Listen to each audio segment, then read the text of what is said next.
اعوذ باللہ من الشیطان الرجیم بسم اللہ الرحمن الرحیم والصلاۃ والسلام علی رسولہ الکریم اما بعد اعوذ باللہ من الشیطان الرجیم۔ السلام علیکم۔ فرحت بہن نے مجھے آج دعوت دی ہے کہ آپ لوگوں سے بات کروں۔ اب ان کے بعد بات کرنا تو ایسے ہی ہے جیسے آفتاب کو چراغ دکھانا، لیکن بہرحال چھوٹی چھوٹی سی روشنیاں بھی بعض دفعہ کچھ کام دے جاتی ہیں۔ آج اس موضوع پہ گفتگو کرنے کے لیے مجھے کہا گیا ہے، وہ ہے ہمارے آپس کے تعلقات، ہمارے خاندانی تعلقات، اور ان تعلقات کے سلسلے میں میں آپ سے کچھ عرض کرنا چاہتی ہوں۔ اللہ تعالیٰ نے ہمیں انسان بنایا ہے، اور انسان ہونے کی حیثیت سے اللہ تعالیٰ نے ہمیں تنہا نہیں رہنے کے لیے بنایا، بلکہ جیسے کسی نے کہا ہے کہ درد دل کے واسطے پیدا کیا انسان کو، ورنہ طاعت کے لیے کچھ کم نہ تھے کرو بیاں۔ ہمیں ایک دوسرے کے لیے پیدا کیا گیا ہے، اور اسی لیے ایک انسانی معاشرے کی تعمیر اسی وقت ہو سکتی ہے جب کہ ہمارے اجتماعی معاملات صحیح ہوں۔ جو بنیادی اللہ تعالیٰ نے ہمارا ایک نظام بنایا، خاندانی نظام، وہ صحیح ہوتا ہے تو معاشرہ صحیح ہوتا ہے، معاشرہ صحیح ہوتا ہے تو ملک صحیح ہوتا ہے، اور اس طرح سے یہ ایک عالمگیر تحریک ہے جو پھر پھیلتی چلی جاتی ہے۔ اور اسی وجہ سے جہاں آپ یہ دیکھیں کہ معاشرہ صحیح نہیں ہوتا اور خاندانی نظام بگڑ جاتا ہے، تو وہ ایک قوم کے زوال کا آغاز ہوتا ہے۔ ہم اسے محسوس نہیں کر سکتے، لیکن زوال ایک دم ہوتا بھی نہیں ہے۔ جیسے آپ دیکھیے کہ سورج نکلتا ہے، روشنی پھیلتی ہے، اور پھر آہستہ آہستہ زوال کا وقت آ جاتا ہے، اور پھر سورج کو غروب ہوتے ہوتے کافی دیر لگتی ہے۔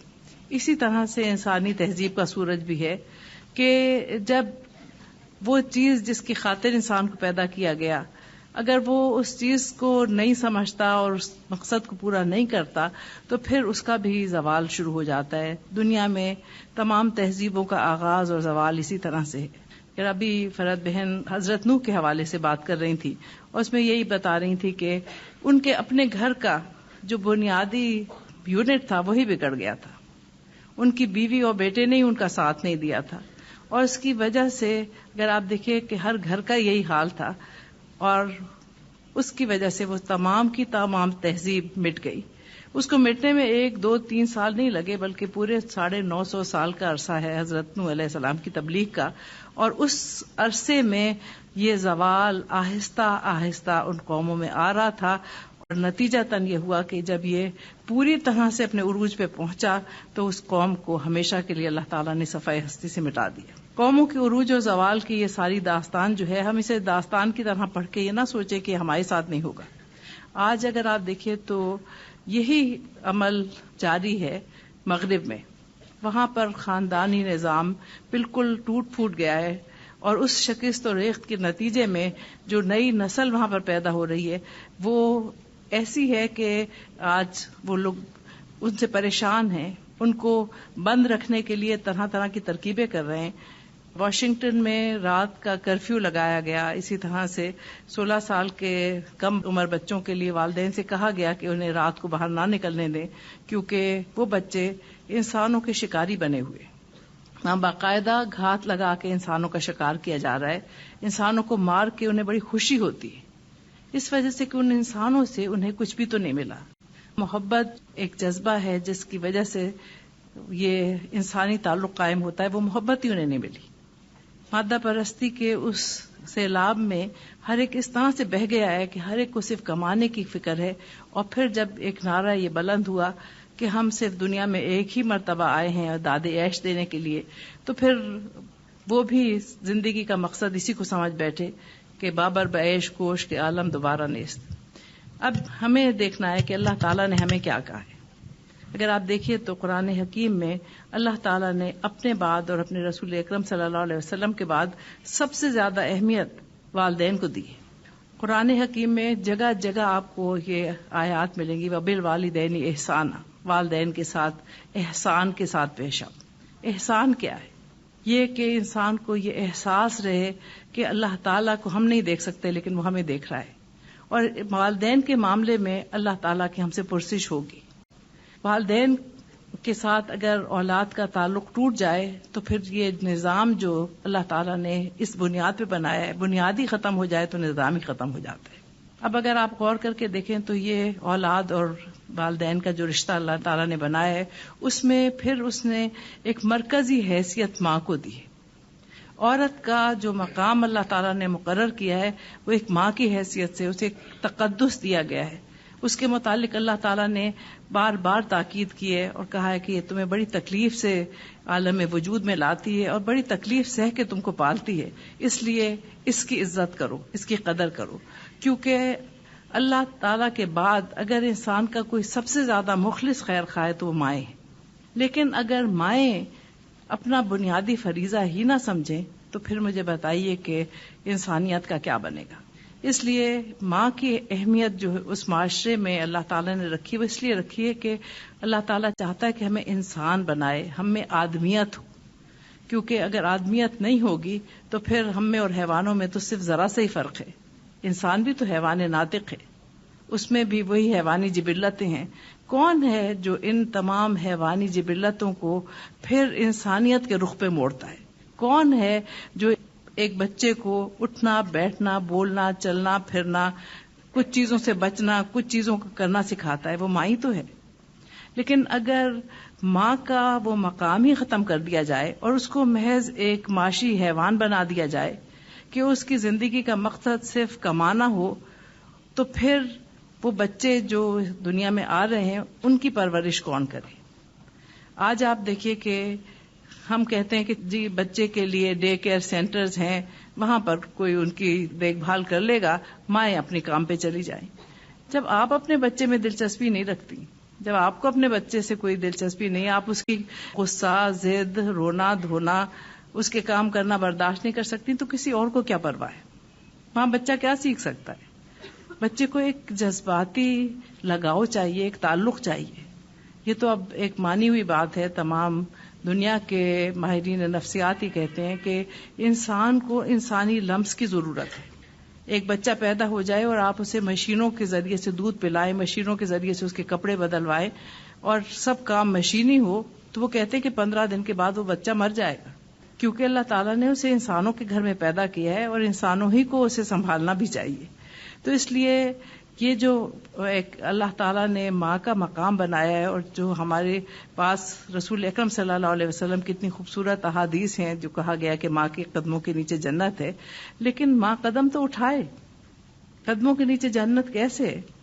وہ اس کی تربیت ہے، وہ اس کی تعلیم ہے، جو کچھ وہ کرتی ہے وہی بچہ دیکھ کے سیکھتا ہے. گھروں میں اگر آپ دیکھیے تو سب سے پہلا جھوٹ کون سکھاتا ہے بچے کو؟ ہم مائیں ہیں نا. سب سے پہلے جھوٹ بولنا ہم سکھاتے ہیں. جب ہم کوئی کام نہیں کرنا چاہتے، کسی سے نہیں ملنا چاہتے تو کہہ دیتے ہیں جاؤ کہہ دو نہیں ہے. تو یہ ہم اسے ایک معمولی سی بات سمجھتے ہیں.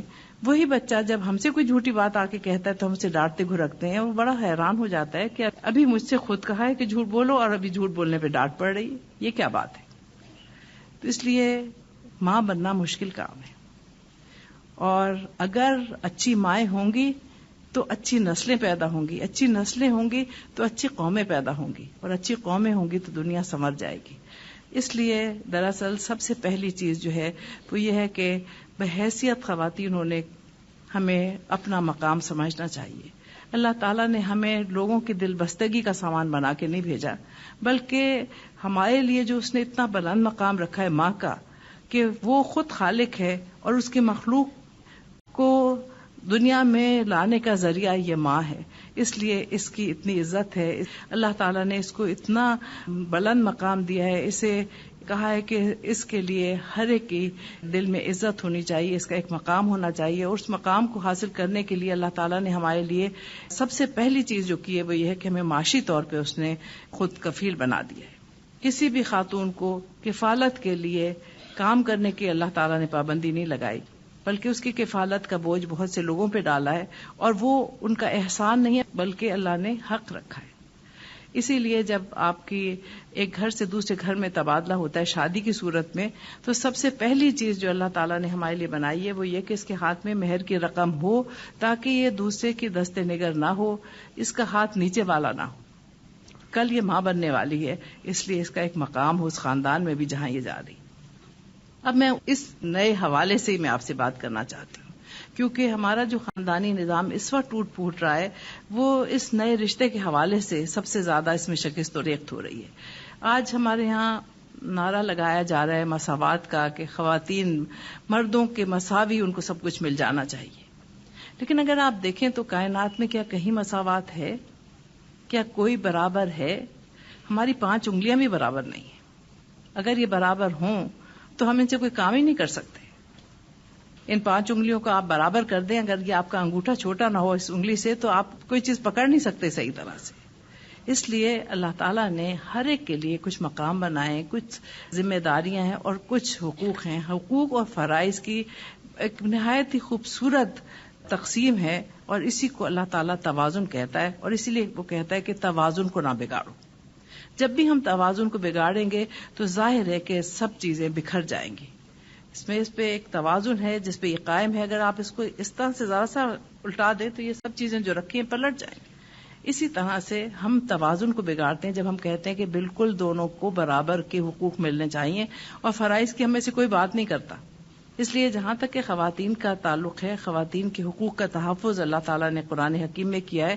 اور اسی وجہ سے آپ دیکھیں کہ قرآن حکیم میں سورہ نساء ہے، سورہ رجال کوئی نہیں ہے، کیونکہ اللہ تعالیٰ جانتا ہے کہ معاشرے کی باغ ڈور باقی سب چیزیں مردوں کے ہاتھ میں ہیں. اس کی معاشی تمام باغ ڈور مردوں کے ہاتھ میں ہے. اس لیے معاشرتی مقام دینے کے لیے اللہ تعالیٰ نے پھر عورتوں کے تحفظ کے حقوق بنائے ہیں، مردوں کے لیے کچھ فرائض رکھیں، اور اس طرح سے اللہ تعالیٰ چاہتا ہے کہ اس نظام کو ہم جاری کریں. اب ایک خاتون کی جب شادی ہوتی ہے تو اس میں اللہ تعالیٰ نے ہمارے لیے کتنی بڑی بات رکھی ہے جو کہ پہلے کبھی بھی نہیں تھی. ایک عورت کو تو جینے کا بھی حق نہیں تھا. اللہ تعالیٰ نے پہلے سب سے جو ہمیں حق دیا وہ جینے کا حق تھا. عورتوں کی تعظیم کس طرح سے کرائی اللہ تعالیٰ نے؟ اگر ذرا سا آپ غور کریں کہ رسول اکرم صلی اللہ علیہ وسلم پہ جب پہلی وحی آئی تو آپ نے آ کے کسے بتایا؟ آپ اپنے چچا حضرت ابو طالب سے بھی کہہ سکتے تھے کیونکہ وہ والد کی جگہ تھے، ایسی پرورش کی تھی، بہت محبت کرتے تھے. آپ اپنے بچپن کے دوست حضرت ابو بکر کے پاس بھی جا سکتے تھے. لیکن اللہ تعالیٰ نے جیسے کہا کہ ان کے لیے ان کا جوڑا اس لیے بنایا کہ وہ اس سے تسکین حاصل کریں. وجہ سکون انسان کی شریک حیات کو بنایا ہے. اس لیے آپ نے یہ بات آ کے سب سے پہلے حضرت خدیجہ کو بتائی، اور وہ تھی سب سے پہلے ایمان لانے والی، وہ تھی رسول اکرم صلی اللہ علیہ وسلم کو تسلی دینے والی. اور اسی وجہ سے پھر آپ دیکھیے کہ اللہ تعالیٰ نے یہ مقام دیا ایک عورت کو کہ وہ ہے جو اپنے شوہر کی صحیح دوست اور مونس ہے، ساتھی ہے. اس لیے جو باتیں وہ کسی اور سے نہیں کہہ سکتے وہ اپنی بیوی سے کہہ سکتے ہیں. اسی لیے اللہ تعالیٰ نے اس رشتے کو ایک لباس کی طرح سے کہا ہے کہ تم ان کا لباس ہو، تمہارا لباس ہے. لباس ہمارے حسن میں اضافہ کرتا ہے، ہماری خوبصورتی میں اضافہ کرتا ہے، اور اسی لیے اللہ تعالیٰ چاہتا ہے کہ شوہر اور بیوی کا رشتہ لباس کا سا ہو، جو ایک دوسرے کے عیب جاننے کے باوجود ان کو مشتہر نہ کریں بلکہ ان عیبوں پہ پردہ ڈھاکیں، ایک دوسرے کے لیے حسن اور زیبائش میں اضافہ ایک باعث بنے. اسی لیے پہلے زمانے میں شوہر اور بیوی ایک دوسرے کا نصف بہتر کہتے تھے. تو کہتے تھے ہم نصف ہیں، آدھے ہیں، اور ہم پورے اس وقت ہوتے ہیں جب دونوں ملتے ہیں. تو یہ ملاپ جو ہے وہ انہیں ایک مکمل انسان بناتا ہے، کیونکہ ایک مرد ہے جس کے اندر جذباتیت بالکل نہیں ہوتی، وہ بہت ہی پریکٹیکل ہوتے ہیں. خواتین ہیں جو بہت جذباتی ہوتی ہیں اور اتنی پریکٹیکل نہیں ہوتی. ان دونوں کے ملاپ سے ایک بہت خوبصورت رشتہ وجود میں آتا ہے، اور یہ جوڑا ہے جو پھر انسان کی تخلیق کا باعث بنتا ہے. اور اس سے جب بچے پیدا ہوتے ہیں ان کے اختلاط سے تو پھر ایک بیلنس قائم ہوتا ہے. ایک طرف وہ ہے جو کہ زندگی کے تمام مسائل پریکٹیکلی ہینڈل کر رہا ہے، اور دوسری طرف وہ خاتون ہیں جو جذبات کو ہاتھ سے نہیں جانے دیتی. وہ نازک جذبات، لطیف احساسات کی مالک ہیں جو ہر چیز کو محسوس کر لیتی ہیں، بچی کی ہر تکلیف کو، ہر کمی کو، ہر پریشانی کو وہ محسوس کر سکتی ہیں. اور اس طرح سے اس بچے کی جب نشو و نما ان دونوں کی شرکت سے ہوتی ہے تو وہ بچہ ایک خوبصورت زندگی کی ابتدا کرتا ہے. لیکن اگر اس جوڑے میں شروع ہی میں ہم آہنگی نہ ہو تو پھر آپ دیکھیے کہ کس قسم کا بچہ وجود میں آئے گا.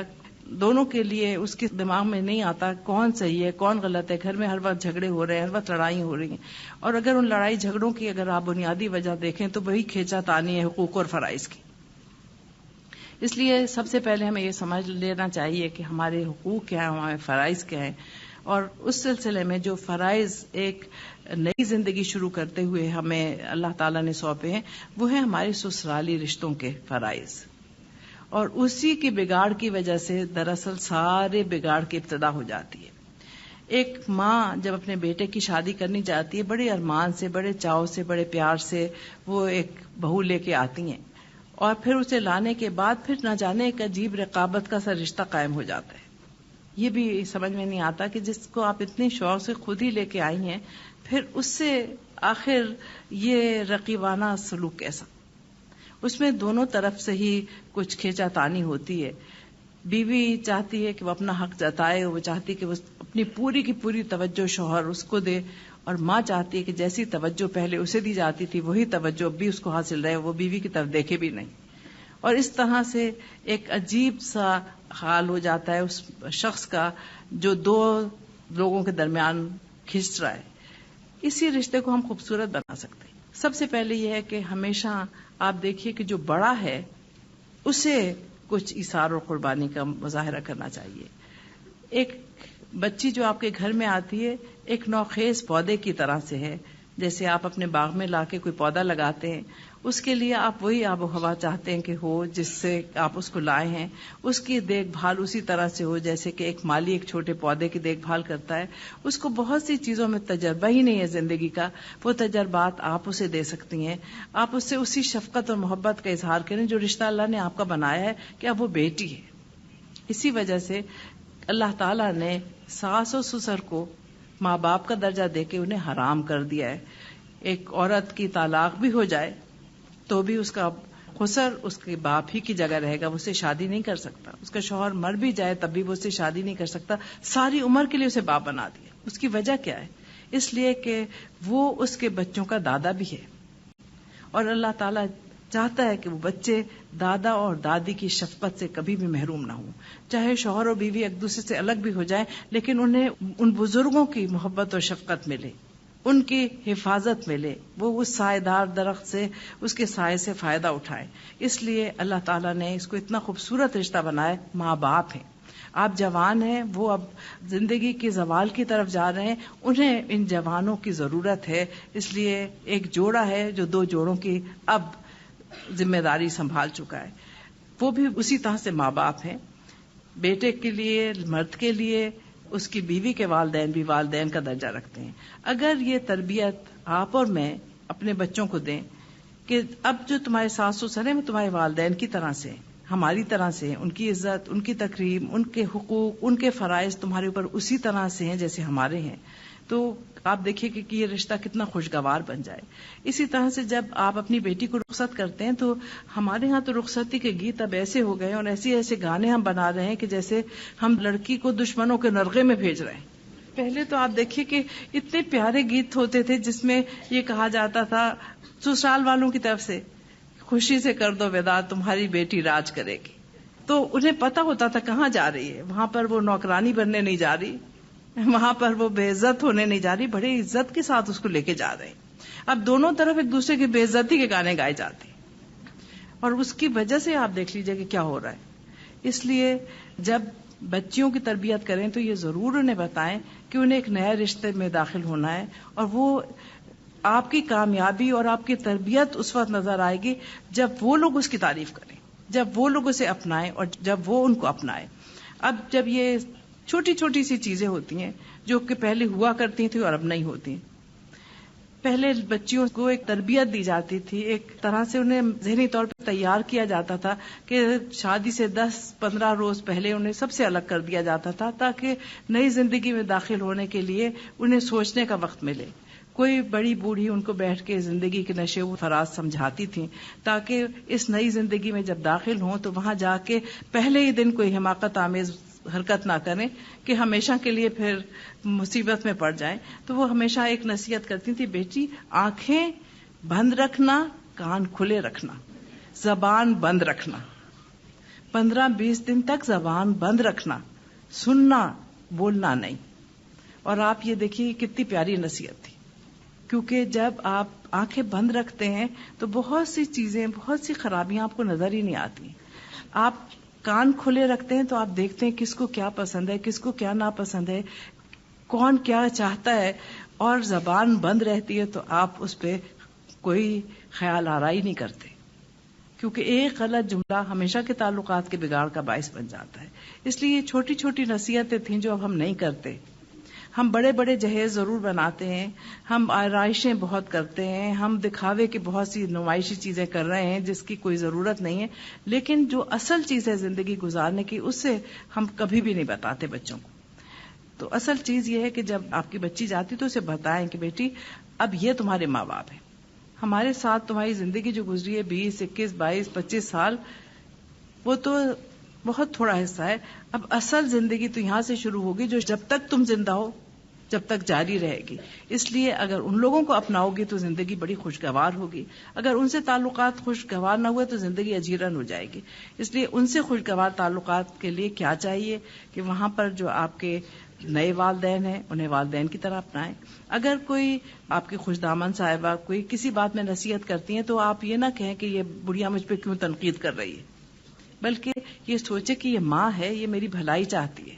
جیسے میری ماں مجھے بات بات پہ ٹوکتی تھی، جیسے وہ مجھے بعض مرتبہ گھرک بھی دیتی تھی، ڈانٹ بھی لیتی تھی، یہ بھی والدہ ہے. جب انہیں محبت کرنے کا حق ہے تو انہیں ڈانٹنے کا بھی حق ہے، تنبیہ کرنے کا بھی حق ہے، اور چھوٹی چھوٹی سی باتوں سے وہ خوش ہو جاتی ہیں.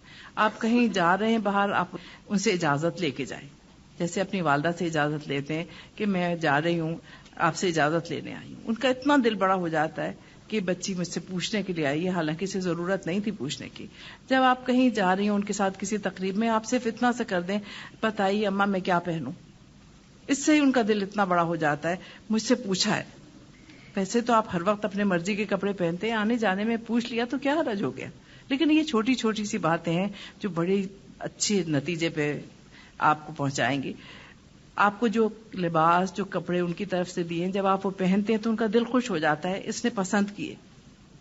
ہمارے ہاں طریقہ یہی ہے کہ ابھی بچیاں جاتی ہیں اور اس کے چوتھے دن ہی بازاروں میں کھڑی ہوتی ہیں پھر سے، کیونکہ وہ جو کپڑے اماں ابا نے دیے ہیں، جو خود بھی شوق سے بنائے ہیں اور جو ادھر سے آئے ہیں وہ بھی شوق سے آئے ہیں، لیکن وہ کپڑے بس اب ختم، اب نئے شروع ہو جائیں گے. تو اس لیے یہ نہ کیجیے، ان کا چھوٹی چھوٹی چیزوں سے دل رکھیے. پھر آپ دیکھیے کہ گھر کے کام کاج میں اگر آپ اسی طرح سے ان کا ہاتھ بٹائیں، اس گھر کا اپنے آپ کو حصہ رکھیں، اسے اجنبی نہ سمجھیں. بہن بھائیوں کے ساتھ آپ کا سلوک اچھا ہو، بہنوں کی طرح سے سلوک ہو آپ کا اپنی نندوں کے ساتھ، ان سے محبت اور پیار کا ایک رشتہ ہو، ایک دوستی کا رشتہ ہو، تو یہی لوگ آپ کے بہت بڑے کام آنے والے ہیں. کبھی اگر شوہر سے کھٹ پٹ بھی ہو جاتی ہے تو یہی سارے آپ کی پشت پناہی کو کھڑے ہو جاتے ہیں، یہی سارے اس کے خلاف محاذ بنا کے کھڑے ہو جاتے ہیں کہ تم نے یہ کیا کیسے، کیونکہ یہ ہے اصل میں جو آپ کی پشت پناہی کرنے والے ہیں. آپ کے ماں باپ تک بات پہنچ جائے گی تو بات ہی ختم ہو جائے گی. اس لیے سب سے ضروری ان رشتوں میں ایک چیز یہ ہے، جب بھی آپ کو یہاں کوئی بات ہو اسے اپنے والدین تک، اپنے گھر والوں تک نہ پہنچائیں. یہاں کی بات یہیں رہنے دیں، ان کے راز رکھیں، ان کی پردہ داری کریں، ان کی اچھی باتیں پہنچائیں، ان کی غلط بات کسی سے نہ کہیں. چھوٹی سی چیز ہے، لیکن ہوتا کیا ہے کہ ادھر ہماری بچیاں رخصت ہوتی ہیں اور اگلے دن جب بھائی لینے جاتے ہیں اور وہ گھر آتی ہیں تو سب سے پہلے ان سے پوچھا جاتا ہے بتاؤ ساس کیسی ہے، بتاؤ نندے کیسی ہیں، بتاؤ کیا دیا، بتاؤ کیا لیا. بس تم دب کے نہیں رہنا، بس کوئی کام نہیں کرنا، پھر ساری عمر کام کروائیں گے. اور یہ نصیحتیں ہیں جو دی جاتی ہیں. حالانکہ پہلے نصیحتیں یہ دی جاتی کہ بیٹا ان کو اپنانا، یہ تمہارے اپنے ہیں، یہ تمہارے پیارے ہیں، تم سے محبت کرنے والے ہیں، محبت کے بدلے میں محبت ملتی ہے، اچھائی کے بدلے میں اچھائی ملتی ہے، خدمت سے عظمت ملتی ہے. چھوٹی چھوٹی سی چیزیں تھیں جن کی وجہ سے زندگی بہت اچھی گزرتی ہے.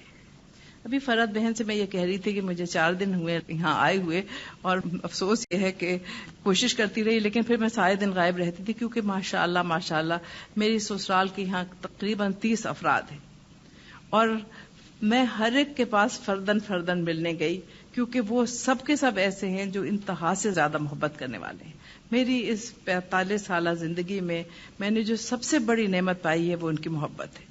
ان میں سے بچے بڑے میرے ہم عمر سبھی چاہنے والے اور سبھی محبت کرنے والے.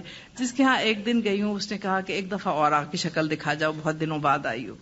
اور میری بیٹی یہ کہہ رہی تھی کہ امی اب ہر جگہ تو ہم نہیں جا سکتے. میں نے کہا نہیں، ہمیں ہر جگہ ہی جانا ہے، کیونکہ یہ محبت کرنے والے لوگ ہیں اور محبت کسی قیمت پہ نہیں ملتی.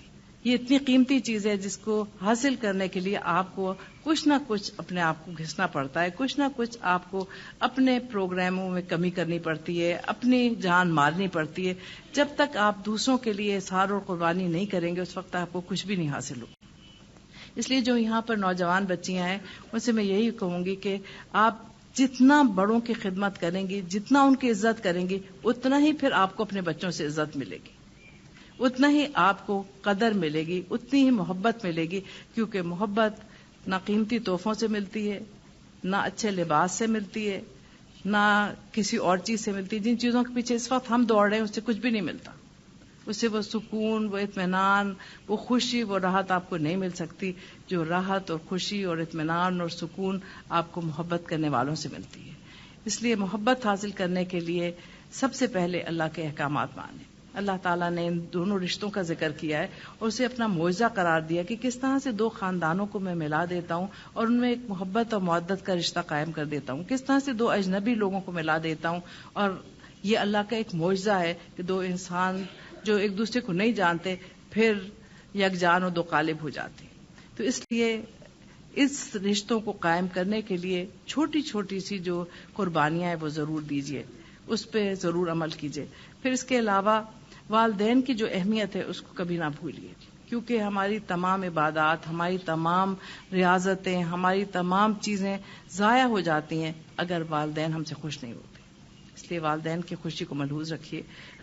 اس سلسلے میں چاہوں گی کہ اگر کوئی بھی سوال آپ کے ذہن میں ہو تو آپ پوچھیں، کیونکہ ان رشتوں کے معاملات میں بہت سے سوالات ہیں جو بچیاں کرتی ہیں اور بہت سی چیزیں ہیں، بہت سی الجھنیں ہیں جو ان کے ذہن میں ہوتی ہیں، تو ہمیں اس کے سلسلے میں معلوم ہونا چاہیے. سب سے پہلی چیز تو یہ ہے کہ والدین کو جس چیز میں آج کل میں سمجھتی ہوں کہ مسائل ہیں وہ یہ ہیں کہ ہم جب شادیاں کرتے ہیں تو اس کے لیے بھی اللہ تعالیٰ نے ہمیں کچھ ہدایات دی ہیں، اور شادی کے لیے جو ہدایت سب سے بڑی اللہ تعالیٰ نے دی ہے کہ اس میں والدین کی رضامندی اور بچوں کی رضامندی دونوں شامل ہونی چاہیے. جو بچیاں شادی شدہ نہیں ہیں ان کو اس بات کا بڑا احترام ہونا چاہیے کہ جو والدین ان کے لیے سوچتے ہیں اس سے بہتر آپ کبھی بھی نہیں سوچ سکتے. ہم عام طور پہ یہ سمجھتے ہیں کہ ہمارے فیصلے بہت اچھے، لیکن جب بھی انسان اپنے والدین کے مشورے کے بغیر کوئی فیصلہ کرتا ہے عام طور پہ بعد میں اسے پچھتانا پڑتا ہے، کیونکہ اس نے صرف ایک ہی نظریے سے چیز دیکھی ہے. اس زندگی کے متعلق وہ تجربات جو آپ کے والدین کو ہیں وہ آپ کو حاصل ہی نہیں ہے. اس لیے انسان بعض مرتبہ محض ظاہری چیزیں دیکھ کے ان سے متاثر ہو کے ایک فیصلہ کر لیتا ہے اور وہ سمجھتا ہے کہ والدین اس کے راستے میں حائل ہو رہے ہیں اور ان سے وہ بغاوت کرنے لگتا ہے. لیکن ایک چیز یاد رکھیے کہ جس رشتے میں والدین شریک نہ ہوں وہ رشتہ کبھی کامیاب نہیں ہوتا، کیونکہ آپ کی کامیابی میں سب سے زیادہ آپ کے والدین کا ہاتھ ہوتا ہے. دوسری چیز یہ ہے کہ جب ایک خاتون اگر ان کے شوہر کی وفات ہو جائے یا اگر ان کو طلاق ہو جائے تو پھر اللہ تعالیٰ نے انہیں اجازت دی ہے کہ بغیر والدین سے پوچھے بھی وہ شادی کر سکتی ہیں. والدین کے لیے بھی اللہ تعالیٰ نے ایک ہدایت رکھی ہے کہ وہ ان سے رضامندی لے لے. رسول اکرم صلی اللہ علیہ وسلم نے کہا ہے کہ اگر کہیں فیصلہ کر لیا جائے تو کم سے کم انہیں دکھا دیا جائے، تاکہ بعض مرتبہ کوئی معمولی سی چیز ہوتی ہے جس کی وجہ سے ایک دوسرے کو ناپسند کرتے ہیں. اس لیے رشتے کرتے ہوئے یہ چیز دیکھنی چاہیے.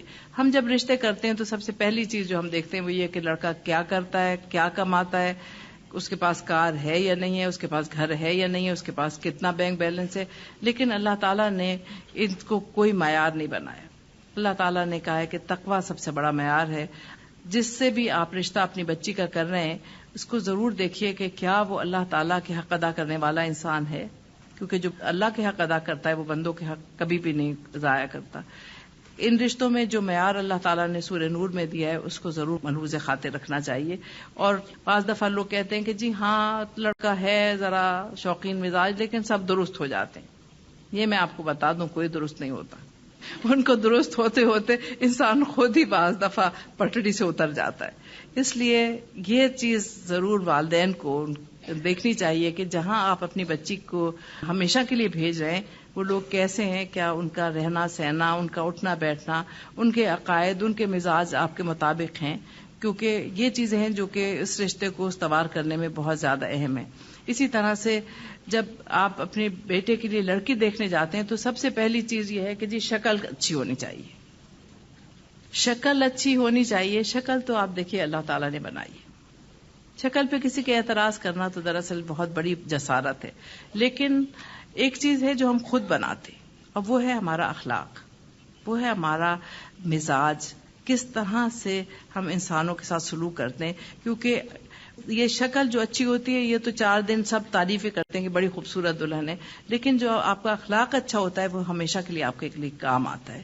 اس لیے بچوں کی شادی کرتے وقت یہ ضرور دیکھیے کہ جس بچی سے آپ شادی کر رہے ہیں اس کا اخلاق کس قسم کا ہے۔ اس کا اخلاق پرکھنے کے لیے ایک بہت بڑا معیار آپ کے پاس ہو سکتا ہے، اس کی والدہ کا اخلاق اپنے سسرال والوں کے ساتھ کیسا ہے، ان کا اپنے سسرال والوں سے برتاؤ کیسا ہے، وہ کیسے ان کے ساتھ سلوک کر رہی ہیں۔ اگر انہوں نے اچھا سلوک کیا ہے تو اچھی تربیت بیٹی کو خود بخود مل گئی ہے، کہ اسے خود ہی معلوم ہے کہ ان لوگوں کے ساتھ کیسے رہنا چاہیے۔ اپنے دادا دادی چچا پھپھی کو دیکھ کے، ان کے ساتھ اپنے والدین کا سلوک دیکھ کے انہیں خود ہی اندازہ ہو جاتا ہے۔ اس لیے یہ ضرور دیکھنا چاہیے کہ جس کو آپ لا رہی ہیں اس کا اخلاق کیسا ہے، وہ بچی کیسی ہے، اس کے گھر والوں کا مزاج کیسا ہے، ان کے گھر میں ہم آہنگی ہے یا نہیں ہے۔ کیونکہ جب بھی کسی ایسے فیملی سے آپ بچی لائیں گے، اگر ڈسٹربڈ خاندان سے لاتی ہیں تو پھر آپ کو خود بہت زیادہ اس بچی کے ساتھ محبت کا اظہار کرنا پڑے گا، اس کو بہت زیادہ اپنانا پڑے گا، کیونکہ وہ پہلے ہی الجھے ہوئے خاندان سے آئی ہے۔ یہ ساری چیزیں ان رشتوں کو استوار کرنے میں بہت ضروری ہیں۔ میرے پاس ایک سوال آیا ہے، میں ذرا دیکھ لوں اس کو۔ کسی نے ایک سوال پوچھا ہے، اس وقت کیا کریں جب مائیں بہت زیادہ بیٹی کی شادی شدہ زندگی میں دخل اندازی کریں اور ان کو کس طرح سے سمجھائیں؟ دیکھیے، سب سے پہلی بات تو یہ ہے کہ اپنی والدہ سے بہت پیار سے، کیونکہ وہ آپ کی ہمدردی میں یہ سب کچھ کر رہی ہیں، یہ نہیں ہے کہ وہ خدا نخواستہ چاہتی ہیں کہ آپ کی یہ زندگی جو ہے اس میں کوئی دخل معقولات کریں، بلکہ وہ آپ کی محبت میں بعض مرتبہ ایسا کرتی ہیں۔ ان کو ایک چیز سمجھائیے، کہیے کہ میں بہت اطمینان سے ہوں، خوش ہوں، جب بھی آپ سے مشورے کی ضرورت ہوگی ضرور آپ سے ہی مشورہ لوں گی، کیونکہ آپ ہی کا تجربہ مجھ سے بہت زیادہ ہے، لیکن فی الحال ایسا کوئی مسئلہ نہیں ہے۔ جب آپ ان کے سامنے مسائل پیش نہیں کریں گی تو انشاءاللہ وہ دخل اندازی بھی نہیں کریں گی۔ دخل اندازی اس وقت ہوتی ہے جب ہم اپنے چھوٹے چھوٹے مسئلے ان کے پاس لے کے جاتے ہیں، وہ مسئلے جو مسائل ہوتے ہی نہیں ہیں۔ میرا آپ سے ایک مشورہ یہ ہے کہ جہاں تک کہ آپ کے خانگی حالات ہیں ان معاملات کو اگر آپ اپنی والدہ کے پاس لے جائیں گے تو سوائے الجھنوں کے کچھ نہیں ہوگا۔ ان سے اس چیزوں میں بالکل انہیں انوالو نہ کریں، کیونکہ وہ اگر خدا نخواستہ آپ کسی کو نہیں پسند کرتے ہیں یا کوئی ایسی اونچ نیچ کی بات ہو گئی ہے، وہ بات ان کے دل میں ایک گرہ کی طرح پڑ جاتی ہے۔ آپ کا تو شاید معاملہ ان لوگوں سے ٹھیک ہو جائے، لیکن ان کے دل میں ایک گرہ ضرور پڑ جائے گی، وہ ہمیشہ اسے اسی نظر میں دیکھیں گے۔ اس لیے یاد رکھیے کہ اگر آپ اپنے سسرال کی عزت کرائیں گی تو پھر آپ کو بھی وہاں پر عزت ملے گی، آپ کے شوہر کے دل میں بھی آپ کی عزت ہوگی۔ ایک چیز بہت ضروری ہے اس سلسلے میں، بہت چھوٹی سی بات ہے، وہ یہ ہے کہ جب آپ کسی کی تعریف کرتی ہیں اور وہ تعریف اس تک پہنچتی ہے تو وہ شخص چاہے آپ کو ناپسند بھی کرے مجبور ہو جاتا ہے، چپ ہو جاتا ہے، اس کی زبان خود بخود بند ہو جاتی، کیونکہ وہ کہتا ہے کہ یہ شخص تو میری اتنی تعریف کر رہا ہے، اب اگر میں اس معیار پہ پورا نہ اترا یا اتری یہ تو پھر بڑی بری بات ہے۔ اس لیے ہمیشہ آپ دیکھیے کہ ہر شخص اس کے متعلق اگر آپ کا مثبت رویہ ہوگا اسے مجبوراً مثبت رویہ اختیار کرنا پڑے گا۔ اگر ایک شوہر یہ سنتا ہے کہ بیوی جا کے اس کی برائی کر رہی ہے تو وہ کہتا ہے کہ اب تو سب کو پتہ ہی چل گیا کہ میں برا ہوں تو چلو برا ہی صحیح۔ لیکن اگر اسے یہ معلوم ہوتا ہے کہ میری بیوی نے میری اتنی تعریف کی ہے، میرے والدین کی اتنی تعریف کی ہے، اس کی ساس سسر یہ سب سنتے ہیں، تو وہ خود بھی کوشش کرتے ہیں کہ جو کچھ ان میں خامی ہے، کمی کوتاہی، اس کو پورا کریں، کیونکہ وہ سمجھتے ہیں کہ جب ایک شخص مجھے اتنا اچھا سمجھتا ہے اور میری اتنی تعریف کر رہا ہے، اگر میں نے کوئی ایسی حرکت کی تو میں ان کی نظروں میں ہی گر جاؤں گی۔ سب سے بہترین طریقہ یہی ہے ایسے معاملات میں نمٹنے کا کہ آپ ان کی برائیاں، ان کی کمزوریاں اپنے والدین تک یا اپنے گھر والوں تک یا اپنے دوستوں تک نہ لے جائیں۔ ان تمام چیزوں میں سب سے بہترین چیز یہ ہے کہ اگر آپ کو کوئی چیز اچھی نہیں لگتی ہے تو بہت اچھی طرح پہلے ان کی خدمت کیجیے، پہلے ان کے دل میں گھر بنائیے، اس کے بعد پھر اگر ان کی کوئی چیز آپ کو پسند نہیں ہے تو ان سے کہیے آپ میں سب چیزیں اتنی اچھی ہیں، بس یہ ایک چیز ہے جس سے کہ بعض دفعہ لوگ خواہ غلط فہمی کا شکار ہو جاتے ہیں۔ بات کو کرنے کا ایک انداز ہوتا ہے، کس طرح سے آپ بات کر رہے ہیں۔ ایک ہی بات دو آدمی کرتے ہیں، ایک آدمی کی بات دل میں گھر کر جاتی ہے، دوسرے آدمی کی بات سن کے انسان مشتعل ہو جاتا ہے۔ اس لیے بات کرنے کا سلیقہ جو آپ کو قرآن اتنے دن سے سکھا رہا ہے وہ سیکھیے، بات نرم لہجے میں کیجیے، جیسے اللہ تعالیٰ نے خود کہا ہے۔ حضرت موسیٰ علیہ السلام کو تبلیغ کے لیے بھیجا تو سب سے پہلی چیز کیا کہی، ان سے نرمی کے ساتھ بات کیجیے گا۔ رسول اکرم صلی اللہ علیہ وسلم کی سب سے بڑی خوبی سورہ آل عمران میں اللہ تعالیٰ نے کیا بیان کی، آپ کو اللہ تعالیٰ نے بہت نرم مزاج بنایا ہے۔ نرمی جو ہے اس سے آپ سب کچھ حاصل کر سکتے ہیں۔ آپ دیکھیے زمین سخت ہوتی ہے، اس میں آپ بیج ڈالیں اڑ کے گر جاتا ہے۔ زمین کو آپ کھودتے ہیں، نرم کرتے ہیں، پانی ڈالتے ہیں، اس میں بیج ڈالتے ہیں، اس میں سے کچھ نہ کچھ نکلتا ہے۔ اس لیے نرمی ہے جو کہ تمام مسائل کا بہت اچھا حل ہے، سختی سے چیزیں ٹوٹ جاتی ہیں۔ اگر شوہر کہے کہ ماں باپ سے نہیں ملنا تو ہم کیا کریں؟ کیا قطع رحمی کا حکم ہے؟ کیا چھپ کر رشتہ داروں سے ملیں گے؟ دیکھیے بات اصل یہ ہے کہ اگر آپ کا شوہر یہ کہتا ہے کہ آپ اپنے والدین سے نہ ملیں تو اس کا ایک طریقہ یہ ہے کہ پہلے تو شوہر کے ساتھ آپ اپنے تعلقات اس قسم کے بنائیں کہ وہ پھر آپ کی خوشی کو اپنی خوشی سمجھیں، ان کی خدمت کیجیے، ان سے محبت کیجیے، ان کے ماں باپ کے ساتھ بہت اچھا سلوک کیجیے، اور پھر جب آپ دیکھیں کہ زمین نرم ہے تو پھر اس میں یہ بیج اٹھنے والدین کی محبت کا بھی ڈالیے کہ جس طرح سے مجھے آپ کے والدین سے محبت ہے اس لیے آپ بھی تھوڑا سا ان کے ساتھ اچھا رویہ رکھیں، آپ بھی ملیں، آپ اکیلے نہ جائیں۔ میں آپ کو یہ بات بتاؤں کہ چھپ چھپ کے ملنا صحیح نہیں ہے۔ آپ ان کے دل میں اس چیز کو ڈالیں کہ یہ ایک ذمہ داری اللہ کی طرف سے آپ کے پاس رکھی گئی ہے، یہ والدین ہیں اور ان کی حق تلفی کا ہم سب کو جواب دینا پڑے گا۔ سختی کی بات نہ کریں، پیار سے محبت سے۔ بہت سے انسان کی زندگی میں کمزور لمحات ہوتے ہیں، اس میں بات کریں۔ چھپ کے ملنا ٹھیک نہیں ہے، کیونکہ جو بھی کام آپ نے چھپ کے کیا پھر ساری عمر چھپ کے ہی کرنا پڑے گا، اور کہاں تک چھپیں گے؟ اس لیے بہتر یہ ہے کہ اگر کچھ دن نہیں مل سکتے تو نہ ملیں، جب تک کہ اس بات پہ وہ آمادہ نہ ہو جائیں کہ دونوں ملیں، ساتھ لے کے جائیں، ساتھ ملیں، کیونکہ آپ ساری زندگی کے لیے آپ دونوں ساتھی ہیں، ہر چیز ساتھ کرنی ہے۔ آپ نے کہا ہے کہ آپ نے بہو کے رویے میں ذکر کیا، اگر آپ ساس کے رویے میں بھی کچھ بتائیں تو واضح طور پہ بتائیں۔ جی اتفاق سے میں بہو بھی ہوں اور ساس بھی ہوں، میرے 2 بیٹوں کی شادی ہوئی بھی ہے، اور میں آپ کو یہ بتاؤں کہ ساس ہونے کی حیثیت سے جو سب سے پہلی چیز ہے وہ یہ ہے کہ جس بچی کو آپ لائے ہیں آپ اسے ہمیشہ یہ سمجھیے کہ آپ کی جیسے بیٹی ہے، جس طرح سے آپ اس سے محبت و شفقت کرتے ہیں، جس طرح سے آپ اس کی ناز برداری کرتے ہیں، اسی طرح سے اگر آپ اس بچی کی کریں گے تو یہ آپ کی بیٹی بن جائے گی، کیونکہ آپ کی بیٹی جو ہے وہ تو کسی اور کی بیٹی بنے گی تھوڑے دنوں کے بعد، یہ آپ کی بیٹی ہے، یہ ہمیشہ آپ کے ساتھ رہے گی۔ اس لیے اسے اپنانا ہے، اسے پیار دینا ہے، اور ذاتی مسائلیں تو نہیں دینی چاہیے، لیکن میں آپ کو یہ بتاؤں کہ میری بہو میرے ساتھ ہی رہتی ہے، اور اب ماشاءاللہ اس کی شادی کو 12 سال ہو گئے، اور دوسری بہو بھی میرے ساتھ رہتی ہے، ان دونوں کی شادی تقریباً 7 ساتھ ہوئی تھی۔ جو میری چھوٹے بیٹے کی بیوی ہے اس کی ہاں جب اس کا بچہ ہونے لگا تو میرے بیٹے نے اسے مذاق میں کہا کہ امی کہتی ہیں جس کے ہاں بچہ ہوگا اس کو میں گھر سے نکال دوں گی، تو اپنا گھر کرے، میں نہیں بچوں کی ٹینٹیں برداشت کر سکتی۔ تو صبح سے میری بیٹی نے کہا پتہ نہیں امی کیوں کلثوم روئی جا رہی ہے۔ میں نے کہا کیا ہوا؟ کہنے لگی کہ مجھے تو وہ کچھ نہیں بتاتی، آپ ہی پوچھیں، آپ سے بات کرتی ہے۔ میں نے کہا اچھا۔ میں نے کہا بچے تم کیوں رو رہی ہو؟ اس نے کہا امی کیا آپ مجھے نکال دیں گی؟ میں نے کہا کیوں بیٹا، اللہ نہ کرے، کیوں نکال دوں گی؟ اس نے کہا کہ جاوید کہتے ہیں جب تمہارے بچہ ہوگا تو امی کہہ رہی ہیں کہ میں نہیں برداشت کرتی بچوں کو، تو میں تمہیں نکال دوں گی، امی اللہ کے واسطے مجھے نہ نکالیے گا۔ میں نے کہا نہیں بیٹا میں تمہیں کوئی نہیں نکال رہی۔ پھر جب خیر سے اس کے بچہ ہونے والا تھا تو اس کی والدہ آئی مجھ سے کہنے لگی کہ آپا اگر آپ کہیں تو میں لے جاؤں۔ میں نے کہا تمہاری بیٹی ہے 100 دفعہ لے جاؤ، خوشی سے لے جاؤ، مجھ سے پوچھنے کی بات ہی نہیں۔ تو جب وہ چلی گئی تو مجھ سے کہنے لگی امی مجھے نہ بھیجیں۔ میں نے کہا کیوں بچے؟ کہنے لگی کہ بھائی امی تو صبح ہی اٹھا دیتی ہیں، یہاں تو میں آرام سے اٹھتی ہوں، تو آپ مجھے نہ بھیجیں، کوئی بہانہ کر دیں۔ میں نے کہا بچے اب میں کیا کہوں، تمہاری امی کہے گی کہ یہی شاید کچھ گڑبڑ کریں گے۔ کہہ لیں کہ آپ یہ کہیے ہسپتال یہاں سے قریب ہے وہاں سے دور ہے، یہاں 4-5 لوگ لے جانے والے ہیں، وہاں تو صرف تمہارے ابا ہی ہیں، تو ان سے کہیں تم یہاں آ جاؤ۔ میں نے کہا ہاں ٹھیک ہے. میں نے ان سے کہا کہ بھائی تم یہاں آ جاؤ نا میرے پاس, ہم سب مل کے چلے جائیں گے. پھر جب ہسپتال سے فارغ ہونے لگی تو مجھ سے کہہ لی امی اب مجھے آپ پہلے آ جائیے گا تاکہ آپ مجھے گھر لے جائیں. اب آپ دیکھ لیجئے کہ اگر ساسیں اس طرح سے پیار اور محبت کا سلوک کریں, اسی طرح سے جس دن یہ بچیاں آئیں میں نے کہا بیٹا دیکھو یہ میری الماری ہے, اس میں میری چادریں ہیں, تم لوگ چادر اوڑھتے ہو تو میری چادر جس کے ساتھ میچ کرے لے جائے. میرے جوتے یہاں رکھے ہوئے, ہم سب کے پاؤں کا ایک ہی ناپ ہے, جس کو میرا جوتا کوئی پسند آئے وہ لے جائے.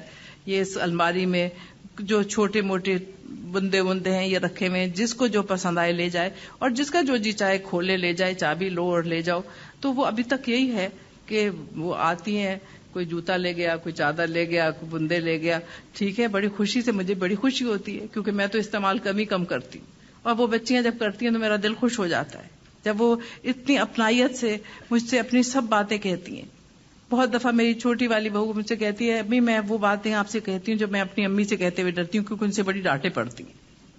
تو جب آپ کسی سے پیار کریں گے تو کیوں نہیں وہ پیار کرے گا. اسی لیے تو میں سب سے پہلے بزرگوں کو کہہ رہی ہوں کہ آپ ایک پودا لائے ہیں ایک باغ میں سے, اسے پیار سے رکھیں, اسے اس کی دیکھ بھال کریں, اس کو صحیح آب و ہوا دیں, وہ انشاءاللہ آپ کے ہاں بہت اچھا طرح پھلے پھولے گا. اسے اپنی بیٹی سمجھے. یہ جو ہماری عادت ہوتی ہے کہ جی اپنی بیٹی 10-11 بجے سو کے اٹھی تو کہتے ہیں تھکی ہوئی ہے بیچاری سونے دو, اور بہو اگر ذرا سی دیر میں اٹھی کیا ہے نیستی کی ماری پڑی ہوئی ابھی تک. بچے ہیں اپنے نواسا نواسی ہیں ان کو کندھوں پہ بٹھائے پھر رہے ہیں, پوتا پوتی ہیں ان دھتکار رہے ہیں, جاؤ اپنی اماں کے پاس, جاؤ اپنی اماں کے پاس. بھائی آپ کے ہی بیٹے کے بچے ہیں, وہ کہیں ساتھ تو نہیں لے کے آئی تھی, تو ان کو کیوں نہیں پیار کرتے.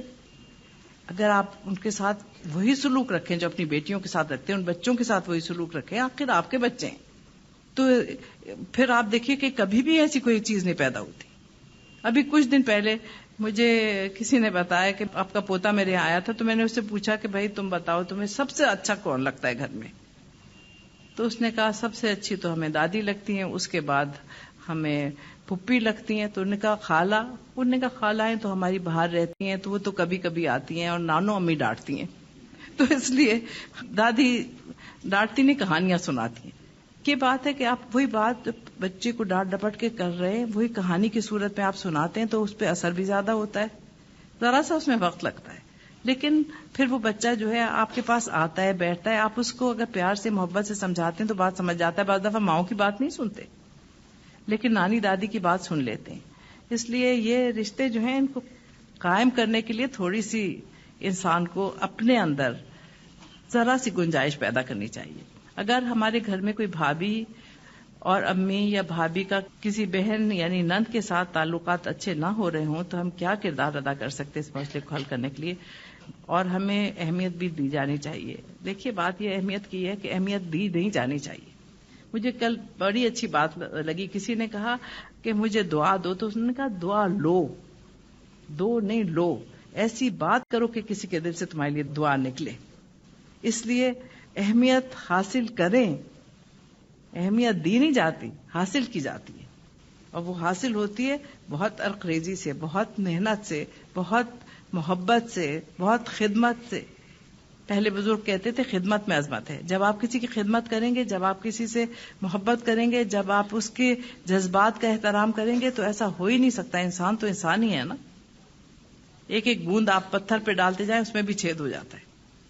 تو اس لیے یہ سارے تعلقات جو ہیں ان میں جو آپ کردار ادا کر سکتے ہیں, اگر کسی وقت بھابھی یا والدہ میں کسی بات میں کسی قسم کی کوئی غلط فہمی ہوئی ہے تو آپ کی بات والدہ زیادہ اچھی طرح سے سمجھ جائیں گی. آپ بتائیں نہیں بھابھی کا یہ مطلب نہیں تھا, وہ یہ نہیں کہہ رہی تھی جو آپ سمجھی ہیں. بھابھی کو بھی جا کے سمجھائیں. امی ذرا سی کسی بات پہ ناراض ہیں, جائیں ان کے گلے میں ہاتھ ڈال کے لپٹ جائیں, پیار کر لیں, ٹھیک ہو جائیں گی, ٹھیک ہو جاتے ہیں معاملات. ہم نندے ہیں, ہماری بھابھی بھی ہمارے ساتھ اس بات پہ تکرار ہوتی ہے کہ وہ نماز نہیں پڑھتی ہیں, ویسے اٹھتی ہیں, منہ دھوتی ہیں اور ناشتہ بنانا شروع کر دیتی ہیں, تو ہمیں دلی تکلیف ہوتی ہے. اور اگر ان کو تلقین کرے تو بگڑتی ہیں. ہمارے یہاں اکثر اسی وجہ سے بدمزگی ہوتی ہے. اب بتائیے کس طرح سے سمجھائیں؟ اس طرح سے سمجھائیں کہ آپ اگر کسی پہ تنقید کریں تو کبھی آپ کی بات سنے گا ہی نہیں, وہ فوراً اپنے دفاع پہ آ جائے گا. وہ کہے گا میں نماز پڑھوں یا تمہارے لیے ناشتہ بناؤں. آپ جب صبح اٹھتی ہیں تو بھابھی کیوں بیچاری خالی ناشتہ بنائیں, آپ ان کا ہاتھ بٹائیں, آپ ان سے کہیں آئے بھابھی چلیں ہم دونوں پہلے نماز پڑھ لیتے ہیں پھر ناشتہ بنائیں گے. یہ اچھا طریقہ ہے ان سے کہنے کا نماز پڑھے. یہ کہنے کا آپ نماز نہیں پڑھتے اس لیے ہم آپ کے ہاتھ کا ناشتہ ہی نہیں کھاتے. کوئی بات نہیں، کیونکہ اگر آپ نماز پڑھ رہی ہیں اور اس کے ساتھ ساتھ آپ کے اخلاق ایسے نہیں ہیں جیسے ہونے چاہیے، تو پھر تو اس نماز سے واقعی وہ کہیں گے کہ اسے تو نہ پڑھنا ہی بہتر ہے. کیونکہ بھابھی کے ساتھ ہاتھ بٹانا بھی تو آپ کا کام ہے نا. آپ وہ جب ناشتہ بنا رہی ہیں تو آپ کسی دن آپ کہیں بھابھی آج آپ آرام کر لیں، میں ناشتہ بنا لوں گی. باری باری کر لیں یہ کام، پیار سے محبت سے ان سے اچھی طرح سے کہیں. وہ کہیں بھئی یہ ایک دم کہاں سے یہ تبدیلی آئی؟ آپ کہیں یہ تبدیلی نماز لائی ہے. نماز نے مجھے احساس دلایا کہ ہمارے ایک دوسرے کے ساتھ تعلقات کیسے ہونے چاہیے. انہیں بھی پھر خیال ہوگا کہ نماز بہت اچھی چیز ہے جس کی وجہ سے ان کو ان باتوں کا خیال آ رہا ہے جو پہلے کبھی نہیں آیا کرتا تھا. ٹھیک ہے نا، یہ بھی ایک اچھا طریقہ ہے. بہت دفعہ لڑکیاں سب کچھ لٹاتی ہیں سسرال پہ، محبت، مال، ہر چیز، قربانیاں، ذلت بھی بعض دفعہ اٹھاتی ہیں. اس کے باوجود اگر سسرال میں ایسے بہت سے ظالموں کا سامنا پڑے تو وہ ایسے میں کیا کرے؟ ان ظالموں سے محبت کریں. جو محبت ہے نا وہ بڑے سے بڑے ظالم کو پانی کر دیتی ہے. کیونکہ آپ یہ دیکھیے کہ ایک چیز جو شیطان کرتا ہے ہمارے سارے معاملات میں اور تعلقات میں، وہ ہے نفرت. نفرت سے کوئی چیز کبھی وجود میں نہیں آتی. آپ کا یہ سوچ لینا کہ وہ ظالم ہے اس نفرت کا اظہار کر رہا ہے جو آپ کے دل میں چھوٹے سے کسی کونے میں چھپی ہوئی ہے. اصل بات یہ ہے کہ ہم اپنے اوپر خود ظلم کرتے ہیں جب ہم دوسروں کے متعلق ایک منفی سوچ رکھتے ہیں یا ایک منفی رویہ اختیار کرتے ہیں. ہر ایک چیز کا ایک مثبت پہلو بھی دیکھیے، اور وہ مثبت پہلو یہ ہے کہ اگر کوئی زیادتی کر بھی رہا ہے تو اس زیادتی کے بدلے میں اللہ تعالیٰ نے کیا کہا ہے؟ اچھائیوں کے ذریعے سے برائیوں کو دور کر دو. بدتمیزی کا جواب تہذیب سے دے. ایک خاموشی ہے جو بہت سے مسائل کا حل ہے. کوئی تلخ اور ترش بات کہتا ہے، اندر سے شیطان تھپکی دیتا ہے اس سے بڑھ کے منہ توڑ جواب دو، بول ہی نہ سکے آگے. لیکن آپ خاموشی اختیار کرتے ہیں. وہ انتظار میں ہوتے ہیں کہ اب جواب آئے گا تو ان کے دل میں ایک جواب پہلے سے تیار ہوتا ہے. وہ وہیں کا وہیں رہ جاتا ہے جب آپ چپ ہو جاتے. پھر وہ کوئی ایسی بات کہتی ہیں تاکہ آپ کو اکسائیں، پھر آپ خاموش رہتی ہیں. پھر وہ کچھ کہتی ہیں، پھر آپ خاموش رہتی ہیں. آخر وہ ہار جاتی ہیں. اور کچھ دیر کے بعد جب انہیں احساس ہوتا ہے کہ انہوں نے کیا کیا کچھ کہا ہے اور آپ نے کچھ بھی نہیں کہا اور آپ نے اپنے رویے میں بھی کوئی تبدیلی نہیں آنے دی، تو پھر خود ہی آ کے معافی مانگتی ہے. اس لیے ظالم جو ہے اس کو آپ اس کی مدد کریں، اسے ظالم نہ بننے دیں، اسے اچھا بنائیں. اور اسے اچھا بنانے کا طریقہ یہ نہیں ہے کہ آپ ظالم کے ساتھ ظلم کریں، بلکہ اس کا اچھا بنانے کا طریقہ یہ ہے کہ اسے پیار سے محبت سے جیت لیں. جیتنا جو ہے اس میں آپ دیکھیے کوئی بھی مہم جیتنی ہو، کوئی لڑائی سر کرنی ہو تو کیا ہوتا ہے کہ اس میں محنت مشقت کرنی پڑتی ہے. اس کے ہتھیار اور ہیں اور اس کے ہتھیار اور ہیں. وہاں آپ کو گولے بارود سے کام لینا پڑتا ہے، یہاں گولا بارود جو ہے محبت ہے، اس سے سبھی ٹھیک ہو جاتے. کر کے دیکھیں. شوہر یہ چاہتا ہے کہ اس کے گھر والوں سے اس کی بیوی اچھا سلوک کرے، لیکن شوہر بیوی کے گھر والوں کی عزت نہیں کرتا. ایسا کیوں ہے؟ اس کی وجہ یہ ہے کہ اس کی تربیت ہی بیچارے کی صحیح نہیں ہے. اور میں کیا کروں؟ اگر وہ اپنے ماں باپ کی عزت کرتا تو آپ کے والدین کی عزت بھی ضرور لازمن کرتا. اور آپ یہ دیکھیے کہ جب بھی پہلے رخصت کیا کرتے تھے تو ہمیشہ کہا کرتے تھے جو بیٹی دیتا تھا اسے فوراً اس کے جو سبنی ہوتے تھے ایک تسلی کا لفظ یہی کہتے تھے، آپ نے بیٹی دی، ہم نے آپ کو اپنا بیٹا دیا. یہ آپ کا بیٹا ہے. ہمارے گھر میں روشنی ہو گئی کہ آپ نے چاند سی بیٹی ہم کو دے دی، ہم نے اپنا بیٹا آپ کی غلامی میں دے دیا.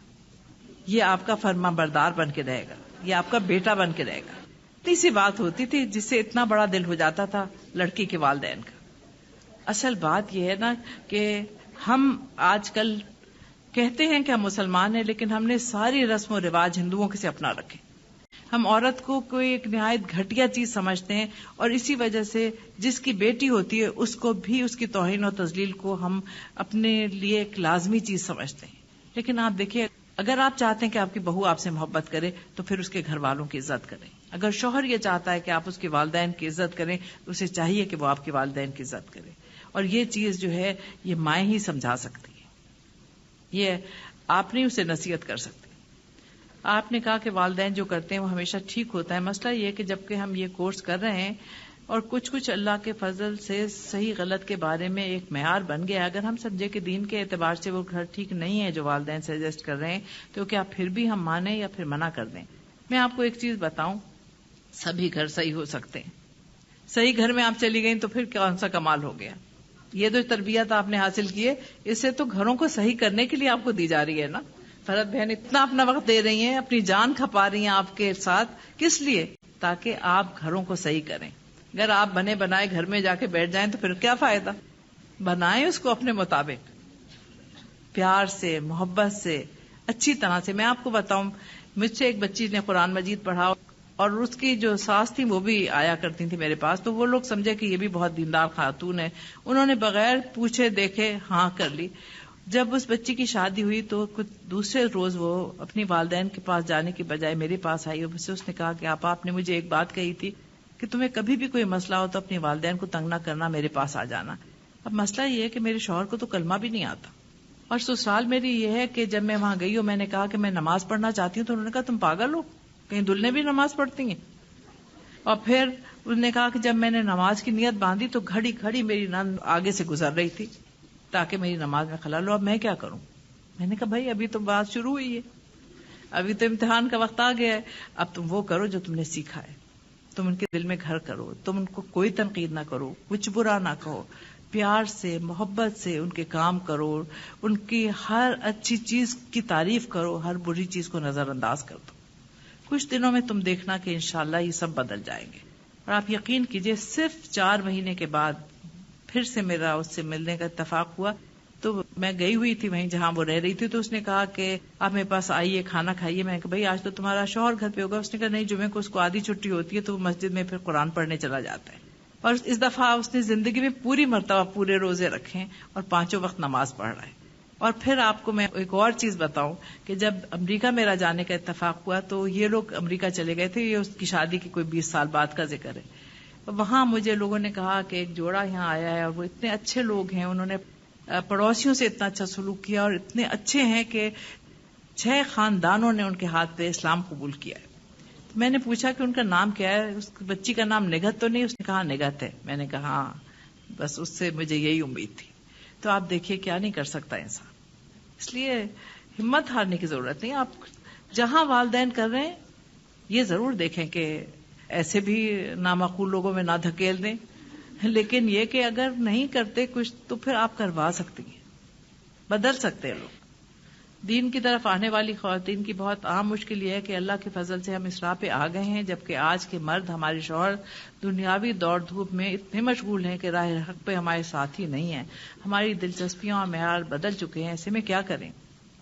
آپ دیکھیے کہ اصل بات یہ ہے کہ واقعی ایک بہت بڑا مسئلہ یہ ہے کہ ہمارے مرد جو ہیں، کیونکہ ان کی تربیت ہی اس طرح سے نہیں کی گئی، انہیں ایک معاشی حیوان کی طرح سے اٹھایا گیا ہے، تو وہ معاشی حیوان ہی بنے ہوئے ہیں.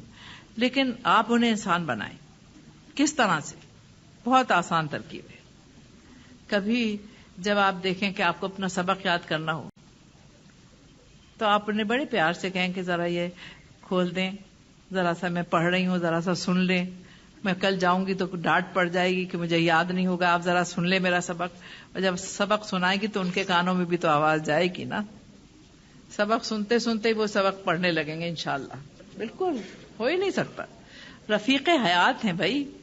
تو اگر بیوی بدل جائیں گی، اگر گھر کی بنیاد صحیح ہو جائے گی تو پھر عمارت تو صحیح کھڑی ہوگی.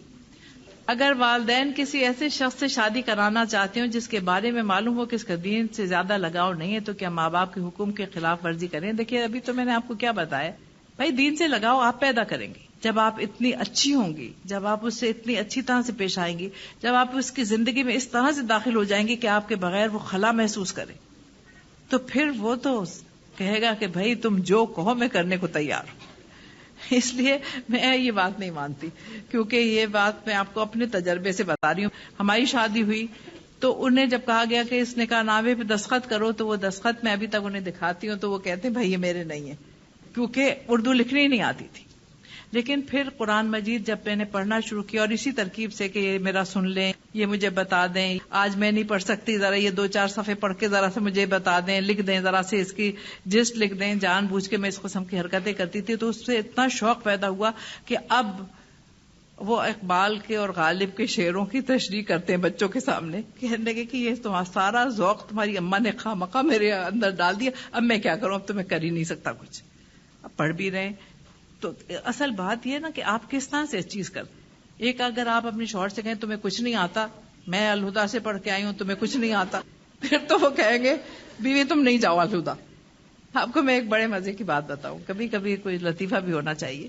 مرتبہ میرے پاس ٹیلی فون آیا ایک صاحب کا، اور انہوں نے کہا اس زمانے میں نیا نیا ہم نے پڑھانا شروع کیا تھا اور 2-3 لڑکیاں پڑھنے آیا کرتی تھی. تو فون آیا ایک صاحب کا اور انہوں نے کہا کہ جی دیکھیے آپ کے یہاں درس ہوتا ہے اور اس میں آپ ایک چیز کیجئے نا کہ عورتوں کو یہ بھی بتائیے نا کہ وہ اپنے شوہروں کو مارا نہ کریں.